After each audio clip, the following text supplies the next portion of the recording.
right, so we're gonna share my screen. Oh, can you let me share my screen, Cornelius? Yes, I can. Thank you. I'm gonna mute. So I'll mute everybody. Thank you, T.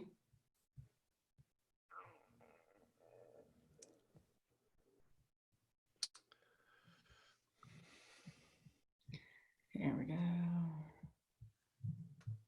Put this like this. Hold on. Let's see.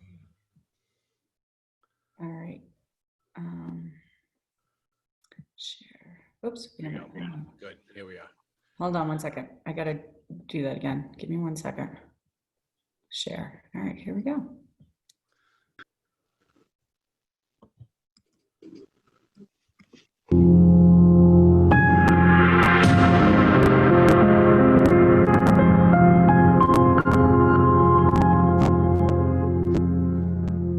Charlie and I like an entrance. Yeah, and I wrote that music. That was done in E flat. Listening. That's what that was. So. Anyhow, everybody, please do us a favor. Pay close attention because we talk fast and we have way too many slides. So turn off any distractions, take notes because we are going to go fast, like I said. And let's get going. So why are we here today? That's really a question for the universe. I have the answer, by the way. You will have the answer. Yes, I do. I know it all. All right, well, tell me what the answer is, because No. I don't know why we're here. I know why we're here at this PowerPoint presentation, but I don't know. All right, but go on, Charles. Tell us All why right, we're well, here. Really, what we're focusing on today is about multifamily real estate. We're going to be talking about what we say. Hold on, we're getting a lot of feedback. Is anybody else getting that?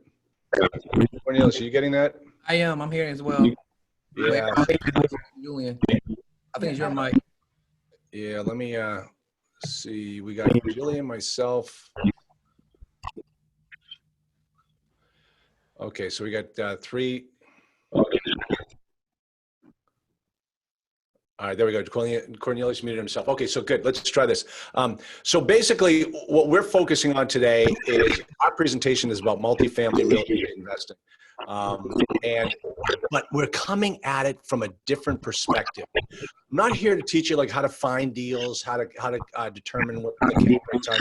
I want to talk on a more global scale about the before, the during, and the after about your business, about running a multifamily real estate investing business, because you're not going to get to that success that you want and that you need to have by just doing one deal or investing in someone's deal. It could be, okay, is everybody,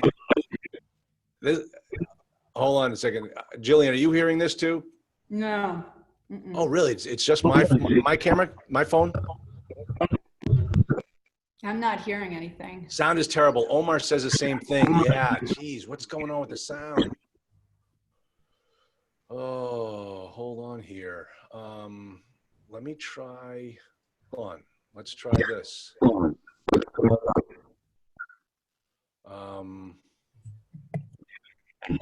Is there audio in the video that you probably can mute? Maybe it's getting 2 feedbacks. Audio, yeah, I'm going to try that. Let me see if that. Okay, let me try this. Can everybody hear me? Is it better now? Amy, give me, whoops. Amy, give me a thumbs up. Yes, thank you. Okay, so you guys can hear me. I don't think I can hear you right now, though. So let's see if we can change that. Okay.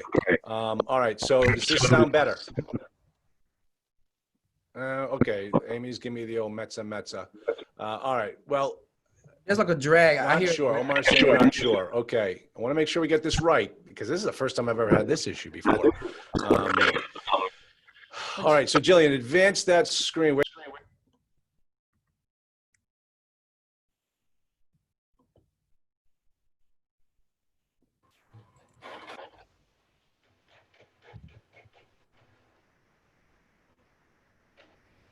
Charlie, I can't hear you now. Mute now. Okay, now can you hear me? Yes. Okay. Yes, okay. Cornelius, I'm looking at you. Can you hear me? Okay, but I can't hear anybody. Okay, geez. Hey, Jillian, can you use headphones? Can you hear me now? Yeah, no, I don't have headphones. Let me see. Charles, we can hear you. Can you hear anybody No, else? I'm going to leave and I'm going to come back in. Okay. So Jillian, So why I'm don't gonna you? talk, I'm gonna take sound over. is Can good everybody now. hear The problem me? is I can't. Take the mic, Julian. Rock the mic, Okay, Julian. so you're before. So guys, probably before you were doing some deals, maybe you've never done a deal before, and maybe you raised some money, but you probably haven't raised enough money, and you just really don't know how to do it, right? So what we're looking to do is looking to bring you from your before and teach you some things during this presentation. Teach you some things during this presentation to try to get you to get to a better after. So we're going to try to get some elements in place. Okay. Can you hear me, Jillian? Yes, I can. Okay. Okay, good. All right, perfect. All right. So let me just talk about this because I want to talk about people's before, what's happening while they're running their business. And this is something that we teach all the time. Is maybe you've made a few offers, but they've never been accepted. And as I teach about writing offers, this is your first sales job. This is the first sale you need to make in the multifamily business is selling your offer. If the seller, if the buyer, if the owner of the property does not buy your offer, you're not in business. And so maybe that's where some of you are in this process right now. Go ahead, Jill. Okay, so here we are. We're trying to, what we're going to do during this presentation is try to familiarize you with the fact that you have to have systems and you have to understand that this is a business. So that one of the things that we find is that a lot of times people come to us and they just want to do a deal, but they don't approach this as a business. And you need to approach this as a business so you can get to the proper after. So we want you to have a successfully built business and you living the life that you've always envisioned. And let me just tell you why Jillian and I are so passionate about this is because we've dealt probably with thousands of investors on her practice and my law practice. And we see the successful ones and we see the ones that never even get off the ground. And it's the ones who build the business and build the systems and source the capital needed to run that business who end up being the successful ones. And we're like, why isn't anyone teaching this? Why isn't anyone stepping up and saying, you know what, in order for this to work, here's what you need to do on a step-by-step systematic basis. And that's what we're here to teach you today.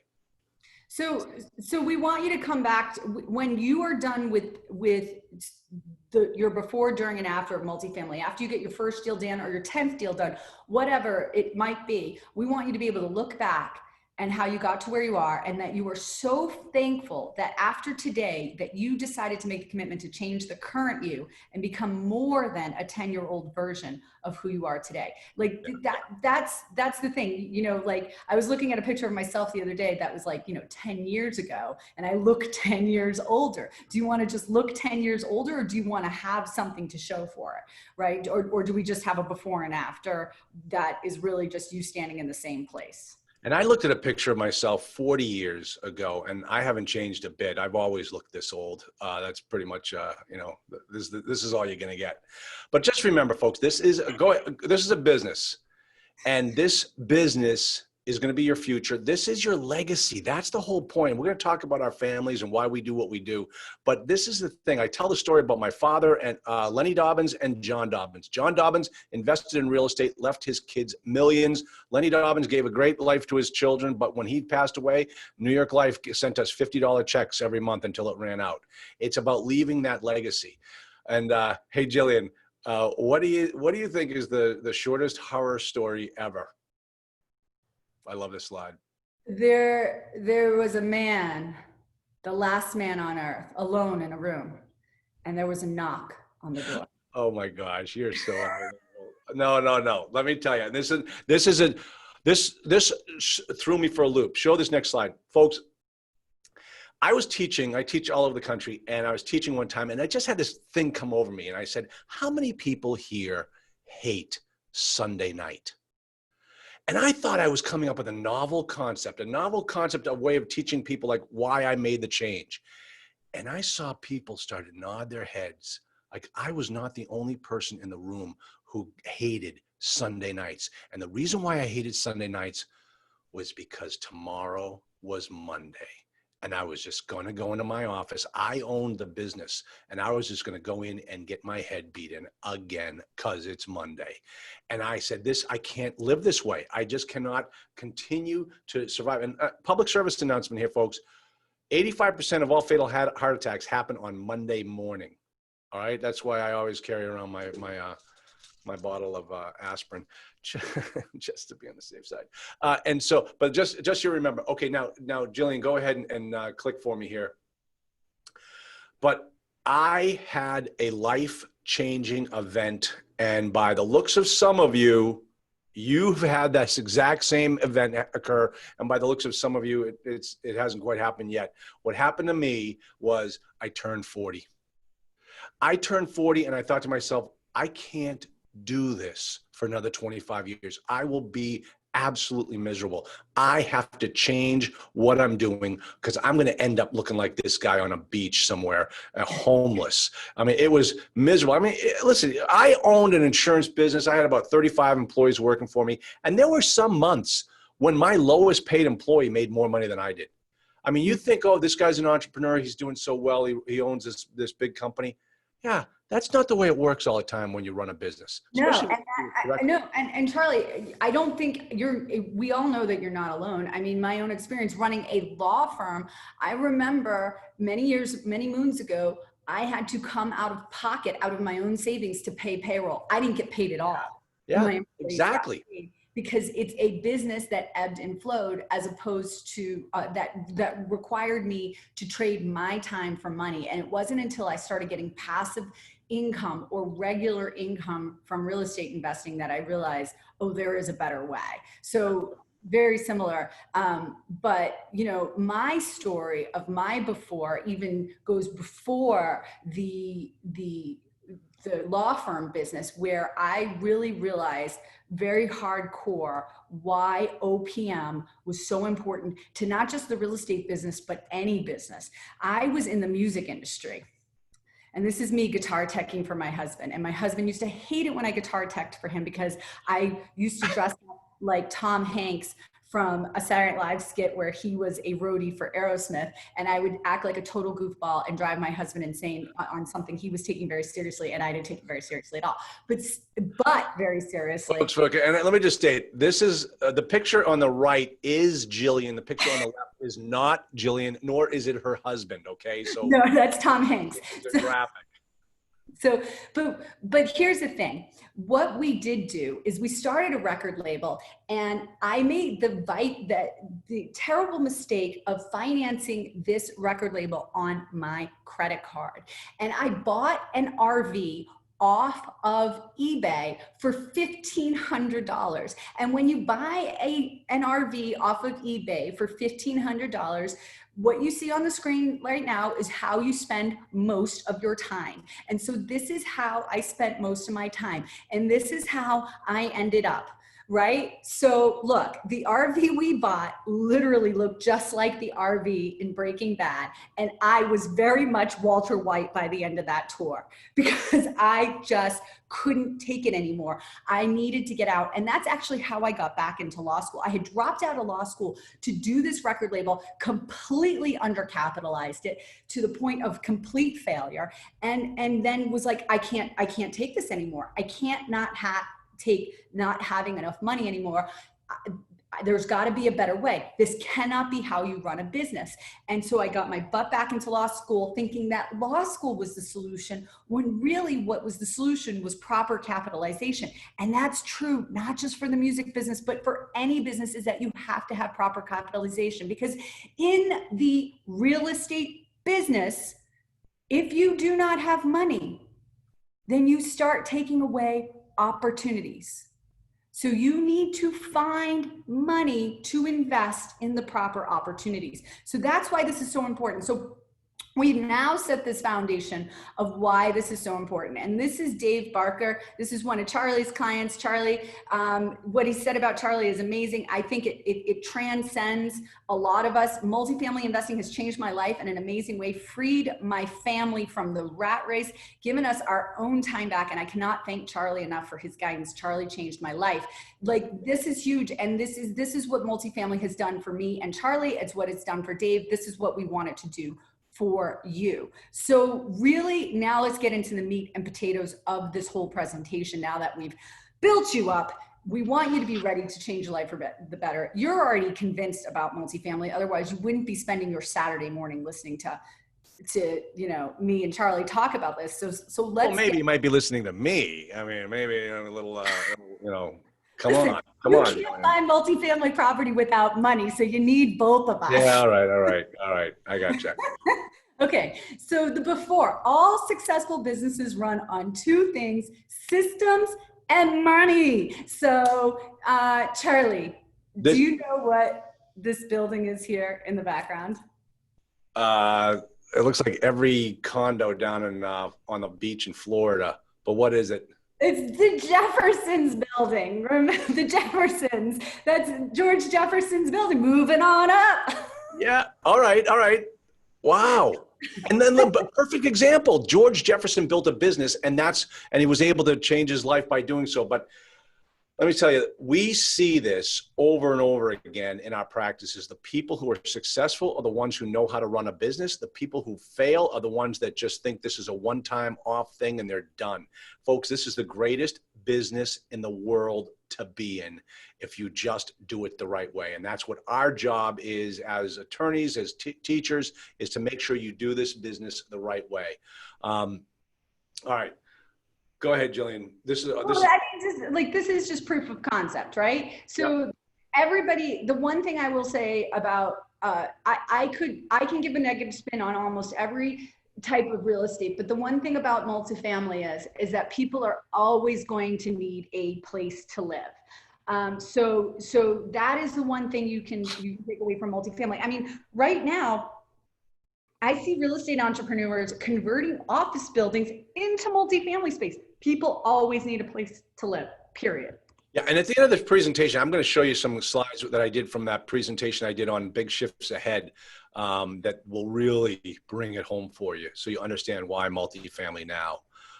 Okay, two reasons why multifamily, in my opinion, and I do this day in and day out, is the greatest business in the world to be in. And the first reason is the absolute unbridled power of the cap rate. Now, folks, we don't have enough time today to go dig down deep into what is a cap rate, what exactly does it mean. So we're not going to talk about that. But what I want to show you by example is how multifamily business is different than every other business, like a Subway franchise. Let's compare multifamily investing to a Subway franchise. Multifamily investing has the cap rate. Hold on, go back one step, Jillian. Multifamily investing has this formula. When you understand this formula, you will understand how millionaires are made in multifamily. I want to just say this because I will tell you, like, most of you are probably starting to tune out. Like, I already know the cap rate. I know you already know the cap rate. We know that. That's not the point of these next couple of slides. So don't tune out just quite yet because when Charlie showed me this and how the cap rate really works to your advantage, it changed the way I viewed buying multifamily. Go ahead. And I guess prior to my conversation with Jillian, she was tuning out up to that point. So I'll remember that, Jillian.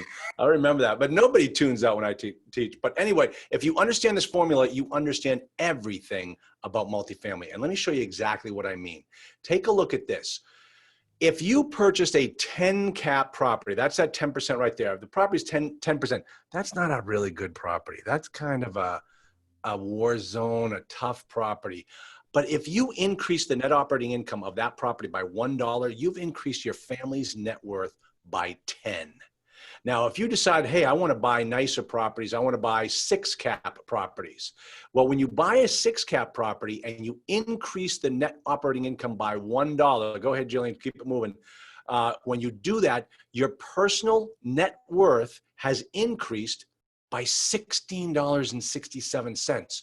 Folks, think about this for a second. If you own a Subway franchise and you make $1 in profit, how much has your net worth gone up by? $1.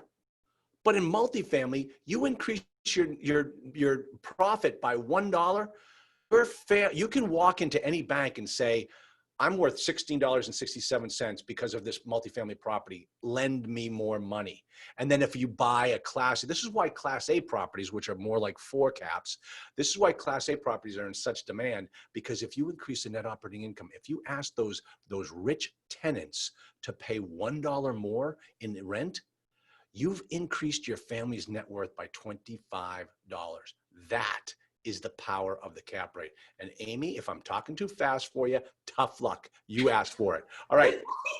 So Pick on poor Amy. Oh my I know God. I'm picking on poor Amy. She started it. Okay, so so here we go. This is an actual WhatsApp chat that I had with one of my students. He purchased a 99-unit apartment building. He'd been driving by this building for weeks and months, and finally said, you know what?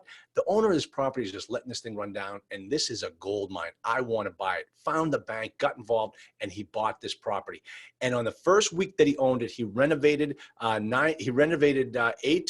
renovated 1 unit, increased the rent by $100 per month. That's it. Increased his NOI by $100 per month.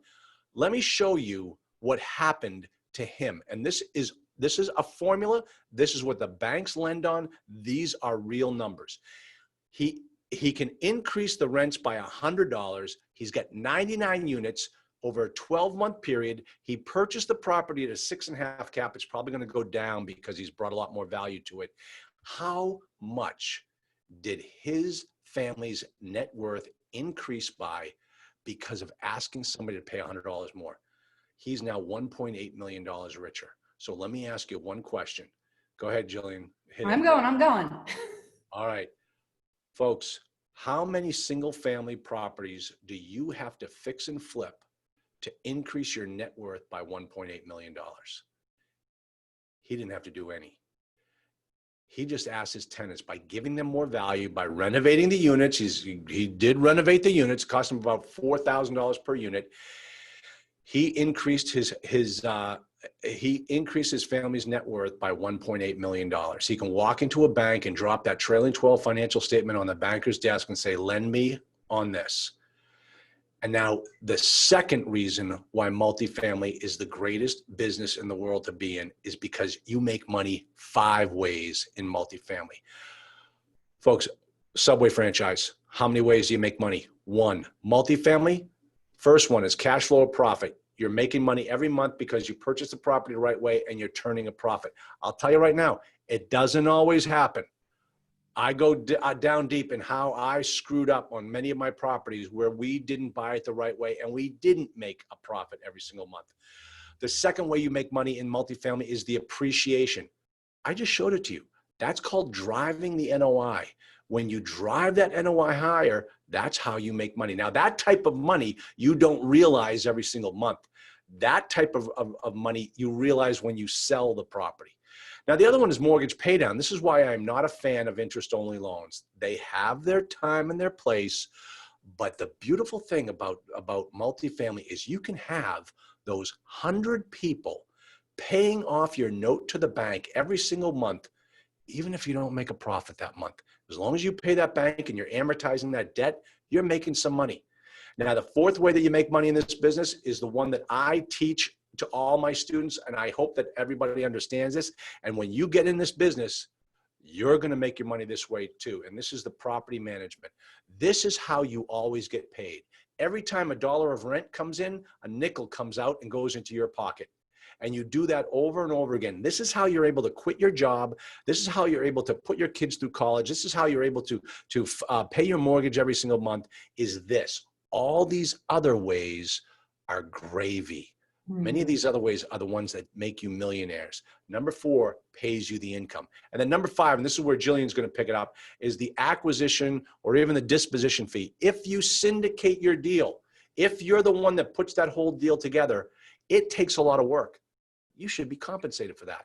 So you Yeah. build in an acquisition fee, and that's part of the syndication process. And those are the Yeah, 5 because- ways you make money in this business. The thing is, Charlie, like my hero, Dr. Phil, has always said, money is fungible. I'm joking, Dr. Phil's not my hero, but he did say that money is fungible. And that is the thing. What it means is that you can get more money. So, but what you can't get more of is time. And the thing about doing this business is that you need to be compensated for your time. And the property management, the acquisition and disposition fee, those are ways for you to get compensated for your time. And I want you to be in a mindset of that you are trading. Those are the times you're trading your time for money, and you need to be compensated for it. You can't sit back and go, oh, I need to pay my investors first and only first, and I'll make money after my investors make money. No. Can you give your investors a preferred return? Yes. Should you give your investors a preferred return? Yes. But the fees from the acquisition and disposition and the property management need to come to you to compensate you for the time that you've invested. You take on risk. You take on risk. So you should be compensated for that risk. Okay, so here's the thing. This is what I want you guys to be doing right now. You should be discussing all of this that you're learning today, or just at this conference in general, you know, not just for me and Charlie, but whatever you're learning, you should be discussing with your crowd right now. I want every single one of you, after you're done with this, whatever social media you're on, I want you to be putting on Facebook, LinkedIn, wherever you are, Bigger Pockets, what you learned today, so you can start the discussion with your crowd. Because what I've found is that people don't believe they have a crowd. You all have a crowd. It's complete crap to tell yourself that you don't have a crowd, that you don't know anybody with money. And if you don't know anybody with money, get new friends and get your website ready. If you don't have a website, you should be getting this in motion, getting a website ready. Put something up, some kind of valuable information, a way for people to connect with you. Get your social media. And if you're like, oh, I hate social media, then you're in the wrong business. Especially now in COVID-19, you have to be on social media. You have to be engaged. You got to get rid of the notion or the idea that I hate Facebook, or I hate, you know, I hate being online. I don't want to be online. You got to get rid of that notion, because otherwise you're not going to raise capital. And I'm going to show you a slide of some of my clients, and they've all on some level raised money online.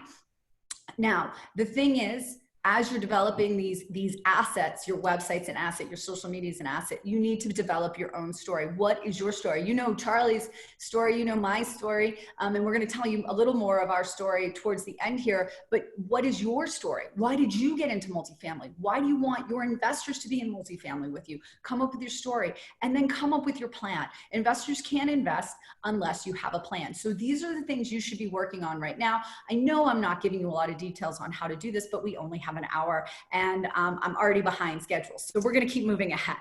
All right, let me just stress here that my students have heard me say this a million times, that if you're not out there making offers, and that includes telling your story about raising private money, if you're not out there doing that on a systematic basis, then this is nothing more than a very expensive hobby. You sitting around on Saturday mornings listening to us talk without doing anything, this is just a very expensive hobby. You may not think you're spending any money, but you're spending a lot of time.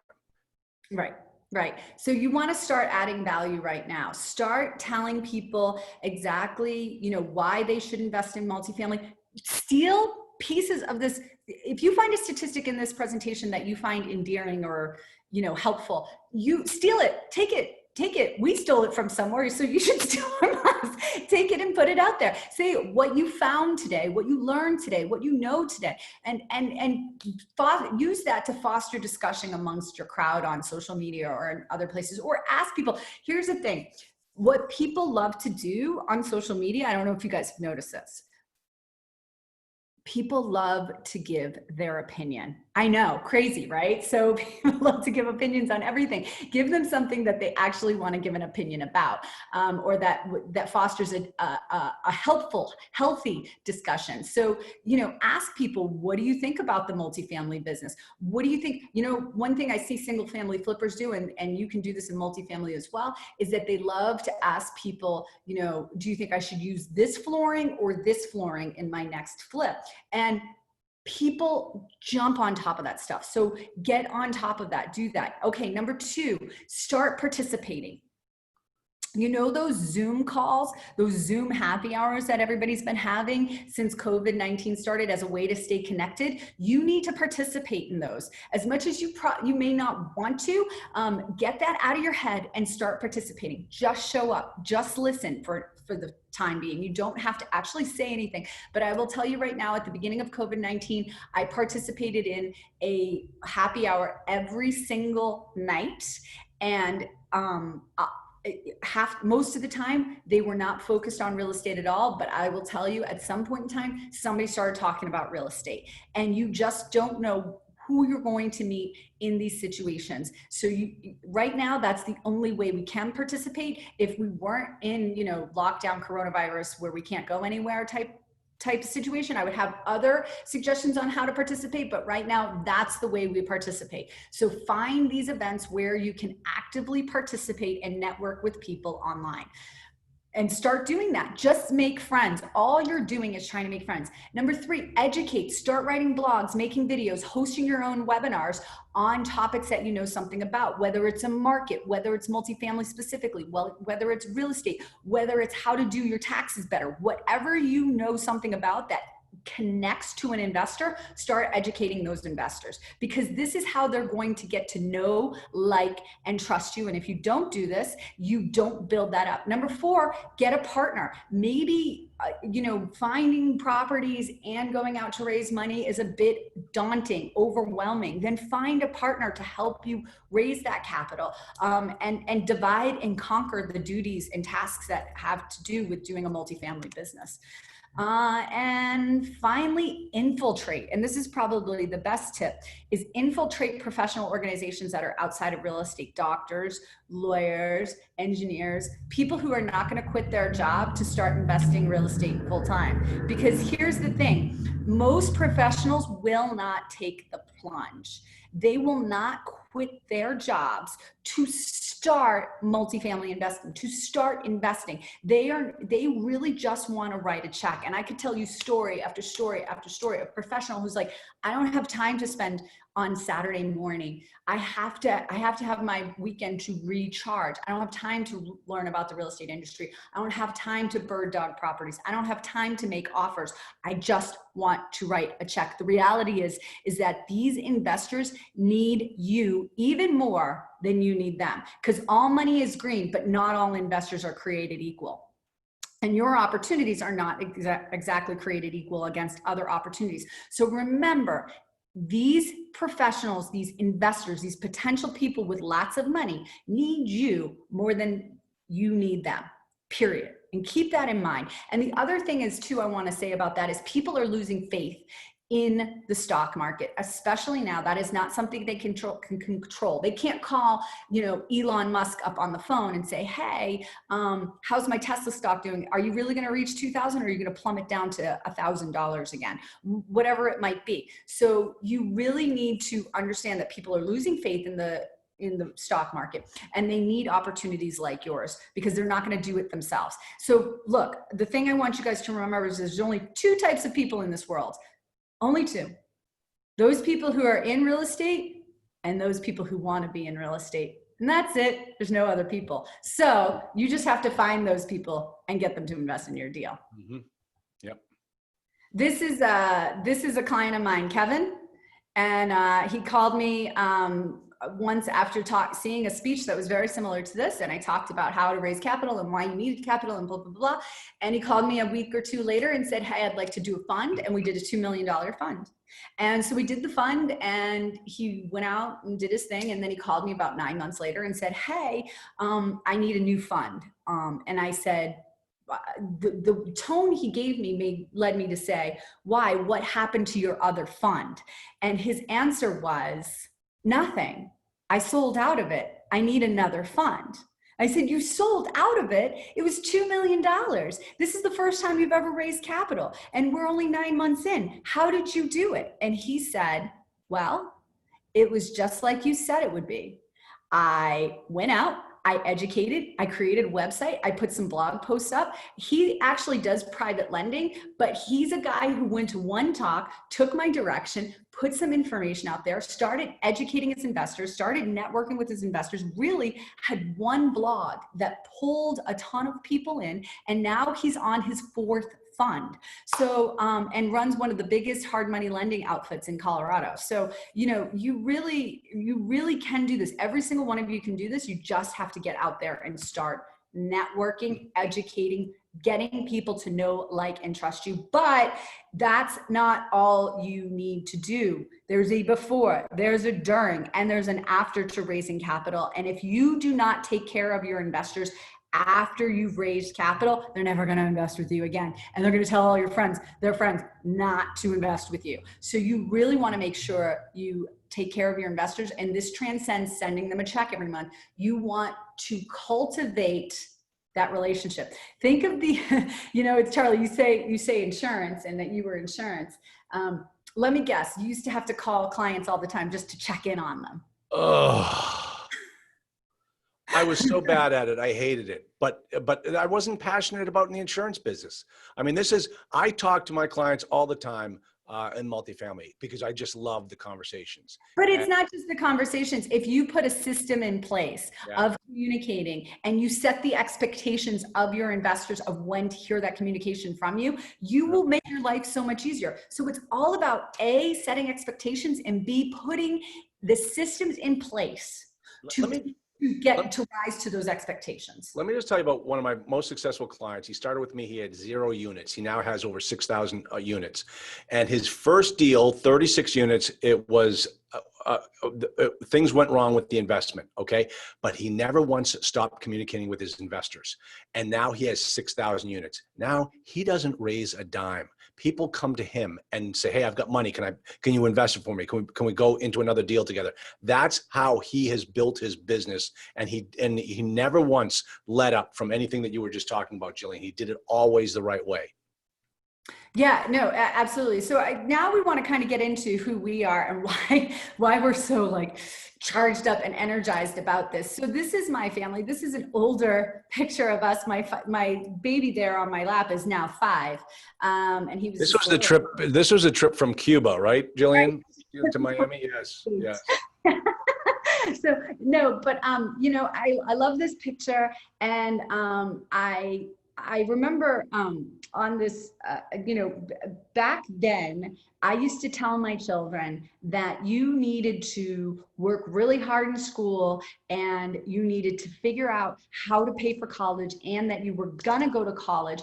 And I used to always make this joke during presentations that I would tell my children this, that when they got into college, I would buy myself a boat and call it college fund. And I used to think that was so funny that I would be making my children pay for college, and I would be riding in my boat called College Fund. And because my attitude was, I paid for college myself, I did it myself, you need to do it yourselves.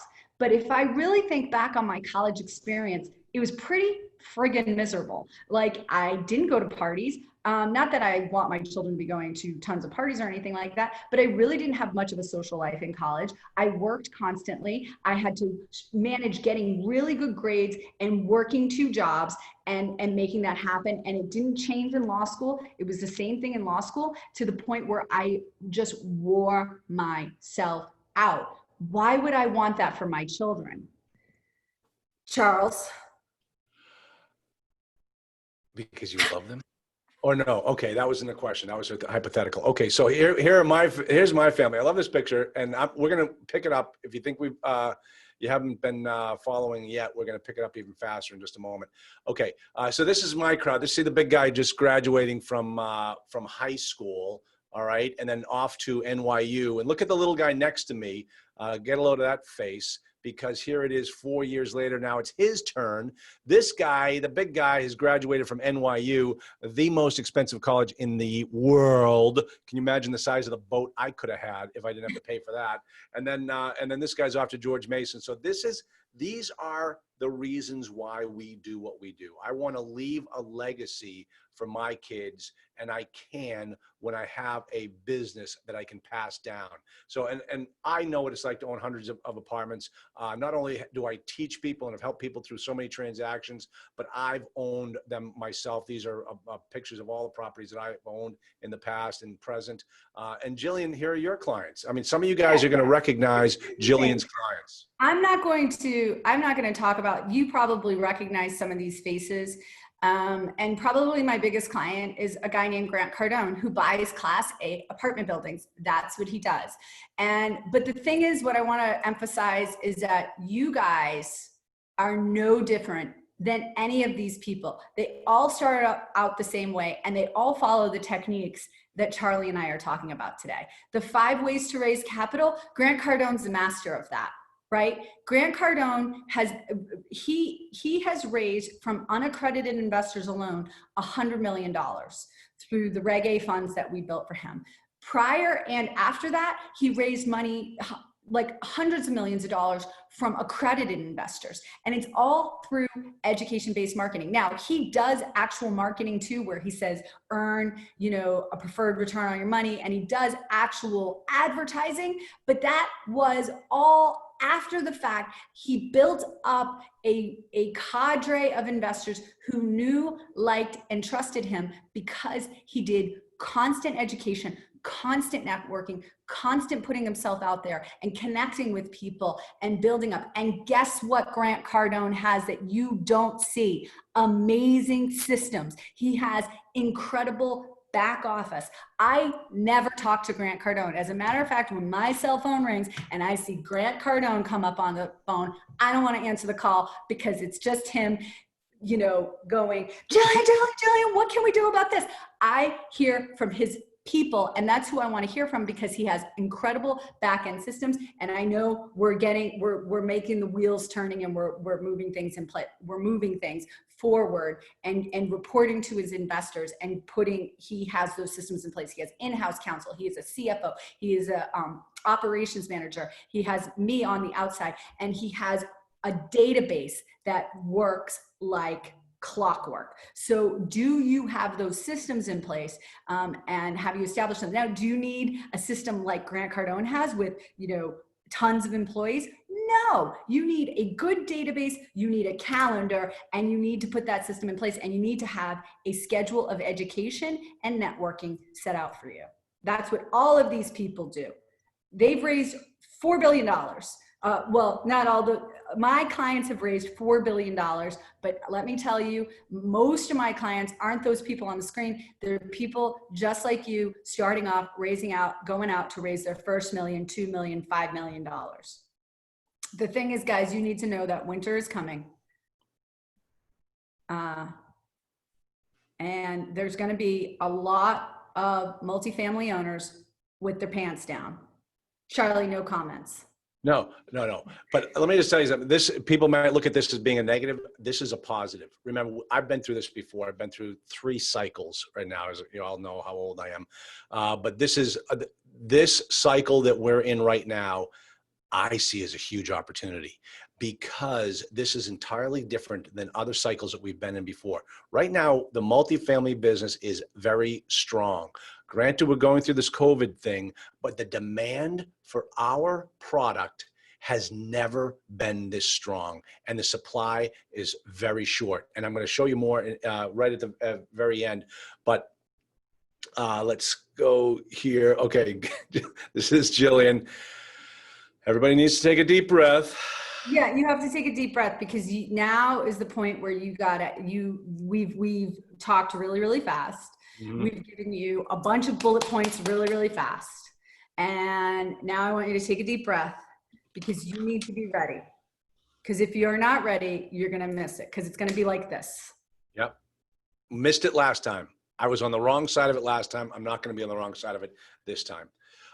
Take a look at this. This is from that presentation. Look, the name of this book is Big Shifts Ahead. If you don't know this book or you haven't read it, I recommend you get it today and you read it, or you go on my website, multifamilyinvestingacademy.com, and you find the webinar that I did on this website where I focused entirely on multifamily and the shifts ahead for multifamily. And when you understand this, you will not sit on your hands watching this industry go by again like you did in the last cycles. Now you will get it. Take a look at this.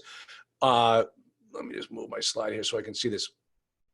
Over the next 10 years, there are going to be 12.5 million new households made. Just keep going, Jillian. Okay. Now take a look at this next slide here. Home ownership is going to reach the lowest by 2025. We're only 5 years away. It's going to reach the lowest it has since the 1950s. People are not buying the homes that they used to. They're renting.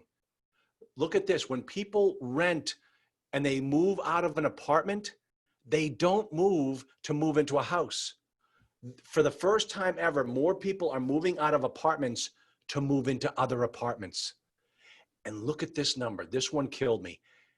27%, they call them connectors, and if you read the book, you'll understand why. But by 2025, 73% of the people born in the 1990s are going to be renters, not owners. And a lot of that has to do with the student loan debt and how that is just burdensome to these people. So we ask you the question, will you be ready?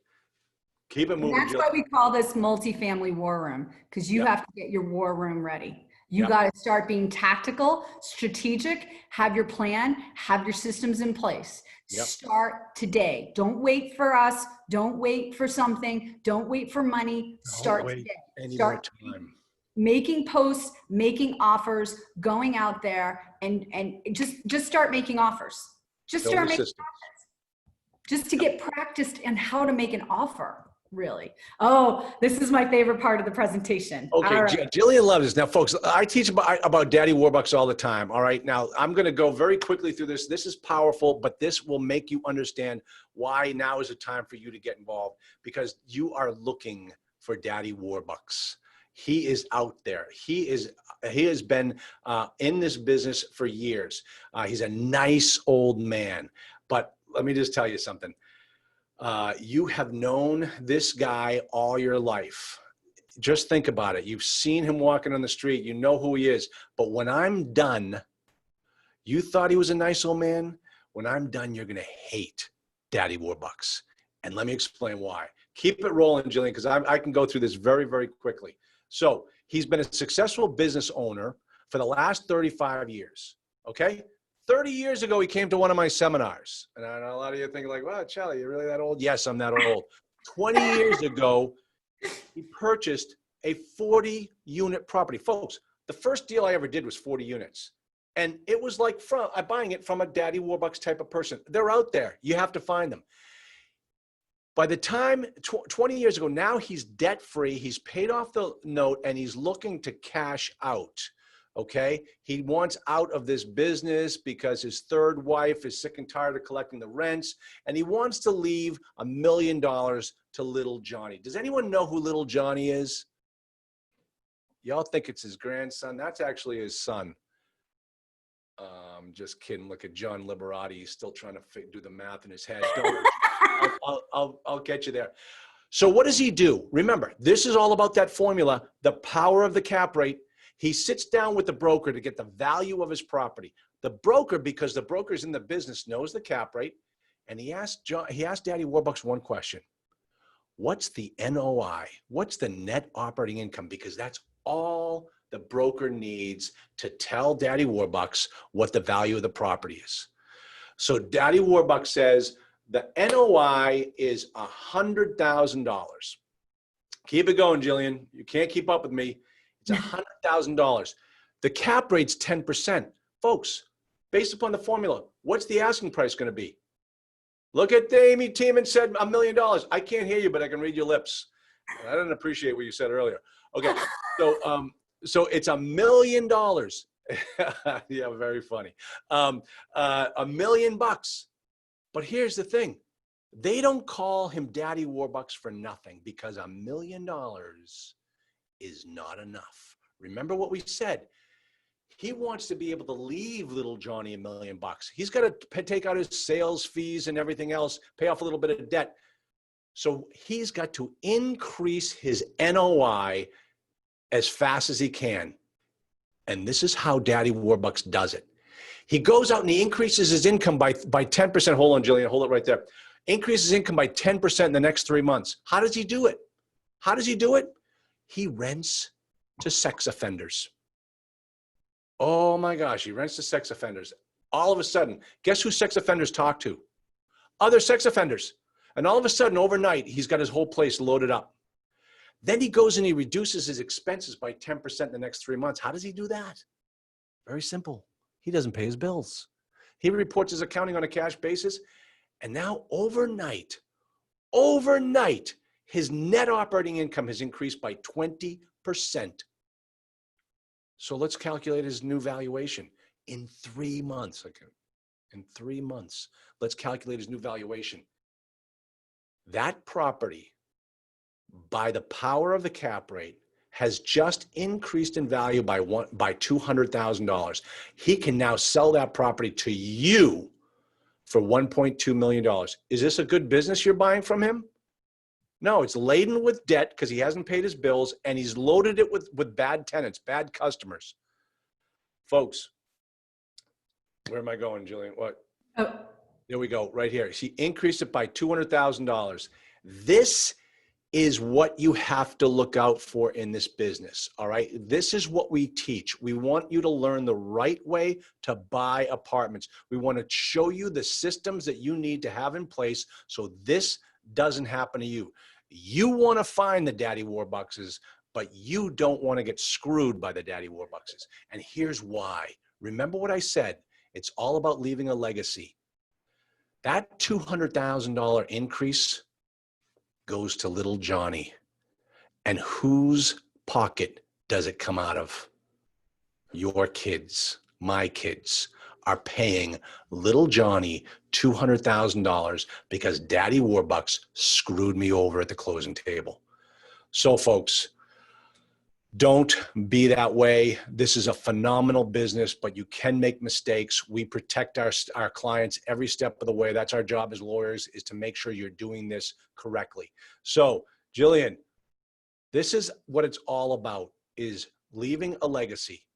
That's why we do what we do, is we want you to build that generational wealth. That's what we talk about in the War Room all the time. yeah, This is and what we do. it's not about spoiling your kids, by the way. Because if you ask my children, they will tell you that they're not spoiled and that they're my personal prisoners or something like that, according to My kids are spoiled. My kids are spoiled. But listen, this isn't about spoiling your children or buying them a Ferrari or anything like that. Again, I took great pride in naming a boat College Fund until I really talked to somebody. I talked to a doctor actually about Maslow's hierarchy of needs. I know you guys know Maslow's hierarchy of needs. And the thing is that was pointed out to me is that, do you really want your children to be struggling for the red, the orange? No, we don't want them to struggle for the red and the orange. But if they're struggling for red and orange, and particularly, this fits into the orange category.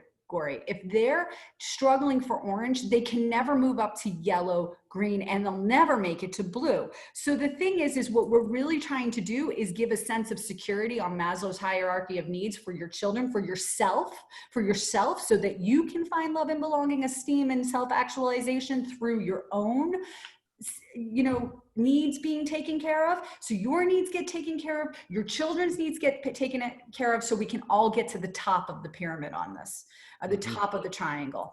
That's what we're really looking to do, is not spoil, not go out and buy Lamborghinis, not go out and take these, buy Chanel and look, I'm sitting in a garage right now in an Airbnb at Zion because I have income coming from multifamily, coming from real estate investments, outside of the law firm. And the thing is that I'm not staying in a lavish location. I'm staying in a very humble location, but I can do it. I have the disposable income to do it because of investing. And we want you to have that same thing as well. Mm-hmm. Yeah. So what's the secret, Charlie? All right. The secret is the sauce. All right. That's the secret. Yeah, folks, the secret is it's not easy. You got to work. This is, listen, I say it's a job. It's the greatest job I've ever had in my life. I love getting up every morning and doing what I do. It is an absolute blast. Remember that fat guy on the beach? That's not going to be me. Ripped and cut. Well, not, okay, maybe not so much, but listen, I feel great. I love what I do. I love getting up every day and making this thing happen. The first time in my life I've ever felt that way. And it's because I had made that change many years ago. I burnt the ships. I burnt the ships and I had to get out and do something. So Jillian, let's bring it. We're coming in for a landing here. We're going to do it. Cornelius, we're doing it. I look at Cornelius. He just looked at the clock. I know you did, buddy. And yeah, look at him. Yeah, here he goes. This guy, guys, this is another client of mine. I love Frank. Frank. This is actually both of our clients. Yeah, that's Frank right. Cisco. He's on his like third or fourth fund right now. The guy, I had to have a little come to Jesus meeting with Frank at one point. He was all over the place and he was getting nothing accomplished. I had to sit him down and say, Frank, listen to what I tell you to do. Just do what I tell you to do. And now he's on his, I just got a text from this morning. He's got another property under contract. I think this is going to be his 5th property this year. And this is a guy who came from Venezuela. I mean, a few years ago. And here he is killing it in multifamily. He's actually now starting his own property management company so that he can keep that income for himself. So, and listen, when you become our clients, you meet all of my clients. That's how it works. No, but this is, Charlie, I know about that property under contract because Frank called us first so he could get the money for it. Yeah, well, he's having a little trouble getting the money right now and he's calling me. So I'll get it taken care of for him. That's how it works with us. We take care of our clients. So, all right, let's bring it in for a landing here, Jillian. So I want everybody to listen. We're doing a live webinar where we can talk as long as we have to. That we want to make sure that everybody has access to coming up, and it's in just a moment. Jillian's going to post it, but it's www.multifamilywarroom.com/offer. That's a half-an-hour training video from me about syndication, and then that's going to get you on our list so that when we have those dates and we roll out those dates we have four dates for the free webinar. You can come to that. You can sign on up, and you can get to meet us even more if you like. Yeah, and I just want to emphasize, we have absolutely nothing for sale. This is we have nothing for sale. So we are just absolutely passionate about giving you the what ifs. What if you owned these buildings? What if you had this cash flow every month? How would that change your life? What would you do differently? So I want you to keep that phrase, what if, and then take action on that what if. Really think about, what if I could do this? And think about the thing that Charlie's talked about. You know, Charlie gave you one example of Daddy Warbucks and what can happen if you buy a deal the wrong way. But there's so many other ways you could buy a deal the wrong way, and we want you to prevent you from doing that. So 10 things not to do in a multifamily syndication, because Charlie knows all 10 ways very, very well. The hard way. Yeah. I mean, one of the things, Bob Bryanton, one of my he's a client of mine, been a client of mine for almost 10 years and one of my dear friends now. And he always says, well, one of the best things that I did for him is keep him out of bad deals. Mm-hmm. And just convince him not to do deals that, I wouldn't do. And that is huge, because as I always say, if you do your first deal the wrong way, you'll never do your second deal, and you'll never make it to the top if you don't build that business the right way. So is that the right link, Jillian? Yeah, that's the link. Yep, good, perfect, excellent. Yeah, so everybody sign on up. We'd love to see you live. You can talk to us directly. That's how we're trying to do our talks. And And that's it. And there's Deb Segala is my right-hand man, my girl Friday. And there she is right now, giving you the link in the chat box. And that's it. Does anybody Have any have questions? any questions? Because we have 15 minutes, I think, according to Cornelius, unless Cornelius wants us to get lost. Oh, he did? Oh my gosh. I timed it wrong then. I thought that. No, you timed it right, because we had it for an hour and Cornelius said we could have an extra 15 minutes if we wanted. So I want to invite 1 or 2 questions, just 1 or 2. Let me see. Here you go. And we got none. No. Hold on a second. All right, perfect. Well, you can allow to unmute yourself if you want to speak your question. Yeah. Come on, stump the professor. I've never gotten a question wrong. Go ahead, Jillian, Amy. what are the structures of your funds? It just depends. I mean, I hate to be so vague about it, but the reality is that it just depends on what you're trying to do. Again, let me give you this hint. This is how you structure, or this is how you figure out the structure for you. And the bigger question is, what returns do I need to offer? And the reality is that investors care about returns last. I know that sounds counterintuitive because so many multifamily or real estate entrepreneurs start with the returns. You could not be more wrong in doing that. Do not start with the returns. The returns are last. So what do we do? How do we figure out those returns? You start with number 1. And who's number 1? You're number 1. So first you're going to start off with how much the property is going to make. Then you're going to say, you need to make X amount of dollars in order to make this worth my time and effort and sweat, right? So you take the number of how much the deal's going to make, take out what you need to make, and then you have a new number, right? So the difference between those 2 numbers gives you a new number. Is that when you can pay your investors? No, of course not. You have to have a contingency in there. Then you put a contingency in, and then that is when you know what you can pay your investors, is by backing all those numbers out. Then you arrive. You don't start with the return for investors. You end with the return for investors, both in figuring it out and in your marketing. The return is secondary. The story is first. And let me just stress, one of the things that I see a mistake that new investors are making all the time is they think they've got to get that preferred return. They've got to show, regardless of what the story is with the property, they have to offer a preferred return. Folks, if you're doing a value add deal, you should not even be talking about a preferred return. Right. Don't even offer it. It shows your inexperience, because remember, it goes back to the power of that cap rate. If we are able to rehab those units as fast as possible and get those rents up by $100, we make $1.8 million. Mm-hmm. But if we are taking money out of our deal and paying it to our investors in the form of a distribution, a 9% preferred return, while we're trying to rehab this property, we're wasting time, we're wasting money. So if you've got a value add deal, don't try to sell that deal to an investor who's looking for a return. That particular investor that you should be looking for is someone who's all over capital appreciation and not cash flow. So always understand the type of property that you're looking to sell, and think about the right type of investor for that deal. Anybody else? Good question, Amy. T-Man. Let me just, while we're waiting, if somebody wants to type something in, one of the things that Jillian and I have done is we've kind of combined our practices. My practice has always been about multifamily real estate transactional law, and Jillian has all been about raising the money.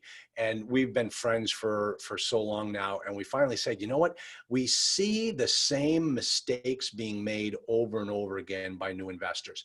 And no one is out there teaching the right way to do this in the form of building a business. Mm-hmm. And so what we decided to do is let's help as many people get to that finish line by showing them both aspects, not just the finding the deals and operating the deals the right way, but also finding the money. Because if you don't have your business running on both of those aspects at full steam, you're just not going to get to the finish line.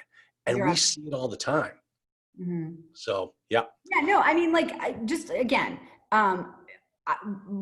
didn't even get on this because, you know, we only have a limited amount of time and I don't want to make this all about me, but I have been where you guys are. I was there in the music industry and then I was there again in the real estate industry. When I was in law school, I knew I didn't really want to be a lawyer. I knew I had to get into real estate, and I got into real estate before I even got out of law school. I was doing condo conversions down in San Diego for a company down there, and my job was to go find the money. And we had so many deals and not enough money. And so that's how I learned syndication right then, right there, before I was even out of law school. But what I didn't know was that there was law. I was in law school studying for the bar and was breaking every securities law out there, advertising for investors, no paperwork, doing all the wrong things. And it was brought to my attention. And you can only imagine the panic that washed over, not even a lawyer yet, before she was a lawyer, and how I'm breaking like about 10 different securities laws. I do not want that to happen to you. And I do not want you to find yourself in a situation where you have angry investors and an angry government, you know, descending upon you. And 9 times out of 10, the reason why people get in trouble is because they don't have proper systems in place to take care of their investors, and they don't communicate properly with their investors. It has nothing to do with the legal paperwork or anything like that, but rather the way things are handled. And if you have blatant disregard for the law in this area of the law, you will pay for it dearly. So I don't want that to happen to any of you. And that's why we've created this education program to meld the two together so that you know not just how to buy the properties, but how to raise the money effectively and do the after. It does no good to go buy a property and raise the capital and be done if you don't know how to take care of the after as well. You know, Jillian, I got a private message, so I'm not going to mention the person's name, but this person says that they've typically done 506B syndications and they're looking for other ways to skin the cat. I hate that phrase. But figuratively speaking, of course. Yeah, but yeah, I mean, that's a big question that requires more than this. And if you stick with us, kid, we'll teach you everything you need to know. Like my point being is that Charlie and I are coming out with all kinds of free resources. You just need to know how to look for it. But 506, me sitting here and talking about the difference between 506B and 506C and Regulation A and Reg CF is just gonna take up all the time we have. So. Do you think cap rates will increase in the next year or two? Okay, so let me talk about this one. And see, people are thinking that the market's going to soften and things are going to happen because of COVID, and that's going to impact the cap rates. What we talk, when the market softens, the cap rates go up. Remember how I showed you the power of the cap rate? The higher the cap rate, the less valuable the property. So we're thinking the cap rates might rise, and therefore it'd be a good time to jump in and start to buy more. I'm telling you right now, one thing you have to look at in this particular market is how strong the multifamily market is from a business perspective. The supply and the demand of our product is huge. Right now, if you look at that, Big Shifts Ahead book, you'll see that over the next 5 years, there are going to be about 500,000 households that don't have a place to live because we're not building fast enough. That means the demand for our product is going to continue to be very strong, even though COVID is keeping people out of their jobs.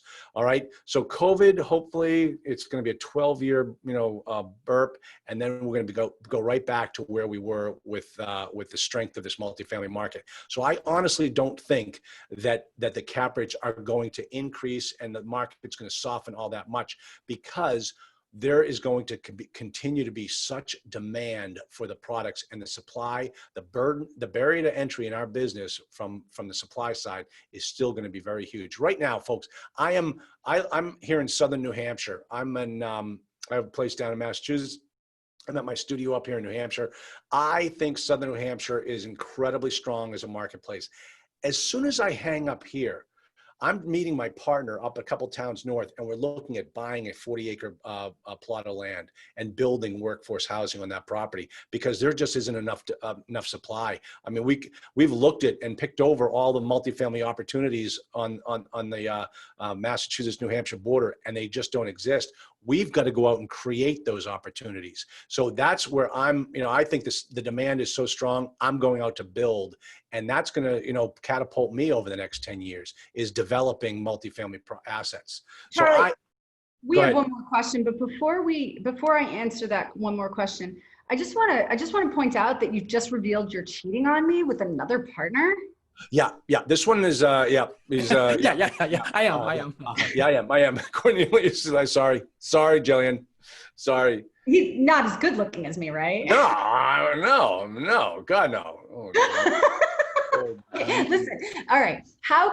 Cornelius asks a great question. How could somebody learn the systems? And look, there's again, before, during, and after, and there's before and during, after systems. But the number one thing I believe you can do to benefit your business is hire an amazing bookkeeper.